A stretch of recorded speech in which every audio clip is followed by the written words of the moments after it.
Ladies and gentlemen, this is Lions Den with another news and commentary. Earlier today, this situation is kind of personal. We was at a Walmart right here in Antioch, Tennessee, when we were experiencing racism as well. A white man. We were just minding our own business, and my wife and I were shopping at a Walmart here, and he had this racist bastard. He had the audacity to say, "You have two watermelons and you like watermelons, huh?" But I'm just paraphrasing it, of course. But my wife could say what he said, later. But you're going to see it in this video that I'm about to be posted. But I'm gonna show this to the world that even a YouTuber, a talk show host like myself, just experienced racism right here in the state of Tennessee. So I'm gonna tell you I'm gonna go ahead and play this, explain my story, and remember, ladies and gentlemen, reaction will not show you the video, but you will hear the audio of what happened to me just a few hours ago. So I'm gonna go ahead and play this, and I'm gonna continue the rest of my commentary.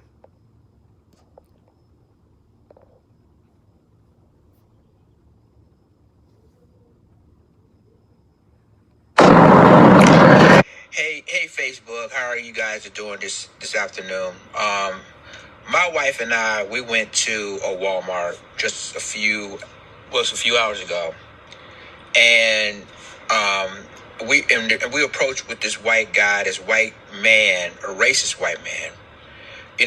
Made some racist statements about the stereotype about the watermelon. So, and I'm going because my wife will tell you more than I can, because sometimes I'll be messing up what this guy was saying. So what did he say to us when we was at Walmart? He said, "Oh, y'all got two watermelons. Y'all like watermelons, huh? Ha ha ha ha ha." That's what he says. That's exactly what he says. And to me, I was about to go ham. I was about to go off. It took me, I think, it took me like a few minutes, 15 to 20 minutes to calm me down when he made a statement like that.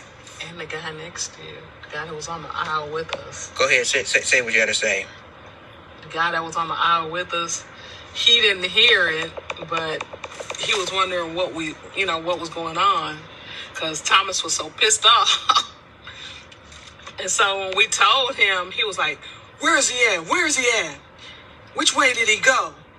And I didn't tell the guy which way he went, because the guy would have got beat up, and then the black guy would probably be arrested for assault. So we didn't want that to happen. So we were just like, I don't know where he went, but we saw him. We saw which way he went. We just had to pretty much lie so that stuff wouldn't get started in that Walmart. So yeah, I've been living here in Antioch, Tennessee, about a year. And living from the DMV. I know my high school classmates remember me that used to live in the DMV, and I've never experienced any racism until today. Well, not that kind of racism. Yeah, exactly, not that kind of racism until today.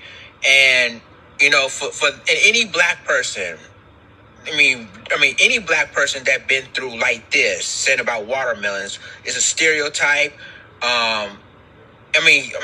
Like I said, I was a lucky one. I was calmly. Most other black men that I know will really beat the daylights out of this guy. Seriously. And shoot, that guy right there, he was wondering where he went, because he said he was going to beat his head in. Yeah, he did. And so my thing is, ladies and gentlemen, that I felt really upset, and it took my wife to calm me down most of the time, because, again, it could have got worse. It could have. I might be in jail. I could have go to jail today because of what he said. Yeah, you just went out the door. And he luckily that I wasn't. Yeah, I was gonna say he was lucky that I was in a calm and right mind, because if I wasn't, I'm telling you, y'all gonna see me on the news being arrested for assaulting a white man for being racist. But at the end of the day, it could have got ugly. It could have got worse. Yeah, he just went to the car and put all the groceries he already had in the car so that he could calm down. So basically, he just went outside and took a breather, and then came back in. So I could have, and if I would have known he would have said that, I would pull out my phone and record. I'm gonna say, repeat what you said again. If you'd have known ahead of time he was gonna say it. Yeah. I would pull out my phone and I would record it, and I would say, repeat what you said again. And then I would do what everybody else do, put it on social media, and he will leave me. Everybody will find out who he is, where he works at. Oh, he would have been done. He would have been really, really done. But that's all. That's why I'm coming on Facebook Live to let each and every one of you know what I went through. This is the South. This is the South. And this is really. And you find things like that happen, and. Me, I was upset about it, but I wasn't angry enough to hit him or anything, because I'm the type of person, if somebody doesn't physically hit me, then I'm not going to physically touch them. Right. But other people are different. Like I said, Thomas and the other guy both were ready to beat this guy up for what he said. So, different people react different ways, different people. Everybody's got different upbringings, so... Like I said, I think it was a pretty effed up thing for him to say, to mock black people like that and stuff. But, we're in Trump's world right now, so, we need to just go ahead and expect it. Not accept it, but expect it. So, ladies and gentlemen, again, like I said, that it happened at a Walmart here in Antioch, Tennessee, that, every black person, every black person, Waffle House shooting. Yeah, home of the Waffle House shooting. But every black person knows that any comment or any stereotype about watermelon, we will go off. Black males and females, we will go extremely off. And again, if it was... that was almost like him calling us a nigger straight Exactly. And so... this is how I felt, and I'm just going to read what my cousin said. My cousin said, they are out of control, cuz. Incredible. Don't ever let the devil steal your peace. Great job. Yeah, cuz. The thing of it is that it could have got worse. And my thing is that he known better. He known that using that offensive stereotype about black people eating watermelon, that's offensive. He's just emboldened, because like I said, right now, this is Trump's USA. So he feels emboldened. Boy, I'm surprised that there hasn't been more black people who have retaliated against that type of thing. But we really are getting fed up, and I guess maybe it'll take a little time before black people really get to the place where they're just tired of it to the point of fighting. Yeah. So, we fight with words all the time, but hey... There's going to come a time when words just isn't enough. I don't like to say that on social media, but it's just a fact. There will come a time in a very short, distance of time that we're just going to get tired of it, and things are going to take a violent turn. Let's just say it like that. So Facebook, this is what I've been experiencing right now. That you better thank God that I was calm the way I was. Because if I wasn't in my right mind, y'all would have seen me in jail somewhere in here in Antioch. I would have been in jail, because that there. And he looked like a little redneck too, didn't he? Yeah, he is, and with that's why. With his little UT Tennessee shirt on and everything, and that's why all that nasty stubble on his face. He just looked like a straight up redneck. So, ladies and gentlemen, like I said, it could have gotten worse, and. Obviously, I don't want anybody to go through what my wife and I went through just a couple of hours ago with this racist bastard. I'm just gonna keep it real. I really haven't experienced a lot of racism in the South, to tell you the truth. I experienced more racism up north. Mm-hmm. I'm from Minnesota, and I've experienced more racism up north than I have in the South. That right there was the first blunt thing that I've experienced in the South. But to tell you the truth, I'd rather people be blunt than sneaky. Yeah. I'd rather have the northern racism than I would the southern racism, because the northern racism is blunt and straight in your face. The southern racism is slickery, slimy, snaky, and, serpent, just devilish, slick, slimy, sneaky stuff. straight up, just come on with it. Just straight up call me one, Yeah. You ain't got to sneak around and do all kind of slime, make little slick laws and stuff where you're really talking about black people, but you don't want to just say this law was made for you niggas. You're not gonna straight up say it. You're just gonna make the laws and think that we're too stupid to realize, oh, this law was made specifically for me. Yeah, ladies and gentlemen. So again, this is I'm just basically I'm calm right now. I'm way calm. What I was. I mean, hours after he said it, I wasn't myself. I was a totally different person. And the guy that my wife was talking about, he didn't hear what he was saying, but we told him what was happening. He himself was trying to find where he is. It would have been ugly. And the problem is we were just minding our business. We were in the doggone body wash aisle, just buying us some soap, chilling, minding our own business, and he just came from out of nowhere saying this stuff to us. Yeah, so we just basically been experiencing racism here. And again, for people who know me, family members and friends that know me, that I used to live in the DC area, I've never been experienced racism, but this is one of the most, this is really one of the disrespectful things. Where were you when you experienced the racism with the cops? Virginia? I was in so many places. North Carolina.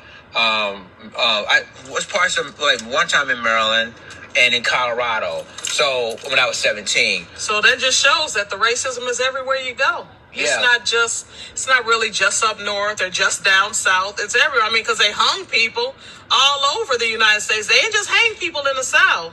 Yeah, they hung plenty of people up. They even hung people up in Minnesota, where I'm from. No, I'm sorry, not Colorado. It was Kansas. It was on the way to Denver. Midwest. Yeah, Kansas. Midwest. Yeah.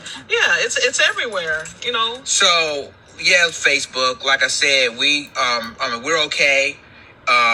Again, these could have got ugly. Security would have. I mean, if I wasn't in my right mind, security would have kicked us out of Walmart. I probably would have been arrested for assault this white man seriously, because that right there, what he said was offensive and very disrespectful. Very disrespectful. Yeah, we need to have this conversation a little more often. This racist conversation that people keep trying to sweep under the rug. No, Trump is president. Let's come on and bring it on out. White folks quit being scared to talk about it. Black folks quit acting like coons and just stand up and talk about it. Quit running. You're always running. Black folks is always running. No, let's stand up and have this doggone conversation. Mm-hmm. Stand up and be men. Stand up and be women, and let's have this conversation. I'm tired of it. So, ladies and gentlemen, like I said, I'm okay. My wife's okay. Again, it could have been worse, because I could have been in jail today after this. But I'm calm. Remain calm as you know. And the other guy, like I said, is another young black guy. We told him what happened. He would have done the same thing I would have done. But I guess it was basically I enhanced my calm, and he walked away. But sometimes you don't find stuff like this funny, especially a comment like that. And it ain't never funny. Ain't no sometimes to it. It ain't never funny. So, ladies and gentlemen, that's all I have to say, Facebook, of our experience that happened in Walmart earlier today, right here in Antioch, Tennessee. Again, like I said, I'm glad that you guys have my love and support throughout all of this, and I'll talk to you soon. Take care. So, ladies and gentlemen, that's it. And again, like I said, it could have been worse. I could have been in jail today. And it would have been all over social media that Lyons Den was arrested for assaulting a white man for being racist. But, like I said, my wife and I were okay. We just basically have never been experienced anything like this, in that kind of platform ever. And again, with the watermelon comment, that's totally not funny. It's straight stereotype. And I at that time I was, my wife and I were mind our own business. We were at a Walmart shopping until he said what he said about the watermelon comment. And I felt that, I I felt that it's time for me to tell you guys what happened with me today. You know, some of y'all will recognize me as being with Information Man, and I'm doing, you know, news and commentary, but you know, I do news and commentary that other people experience racism or police brutality and stuff like that, but not experience it. I have never been experienced it myself until today. So pray for us. We'll be okay. But at the end of the day, ladies and gentlemen, like I said, if it wasn't basically, I mean, again, I would have been. You never know. I would have been in jail today. Y'all would have heard me. Lions Den was arrested for assault of a white man because a white man said a watermelon comment. And remember, a watermelon comment, it's like calling you the N-word in your face. And black people would have. I mean, like I said, I was calm. Really, my wife had to calm me down. I would have, like she said, I was outside for a few minutes, put the groceries in the car. But the young black dude who we told what happened, I'm telling you, he would be like me. He was like, and he already asked where this guy is. Where is he? And he would have been in jail today. And we have to lie to protect the racist man that walked away. So, ladies and gentlemen, tell me what you think about this. Like, click, subscribe, and remember to click the notification bell for all the news and commentary. With that being said, this is Lions Den signing off. Deuces.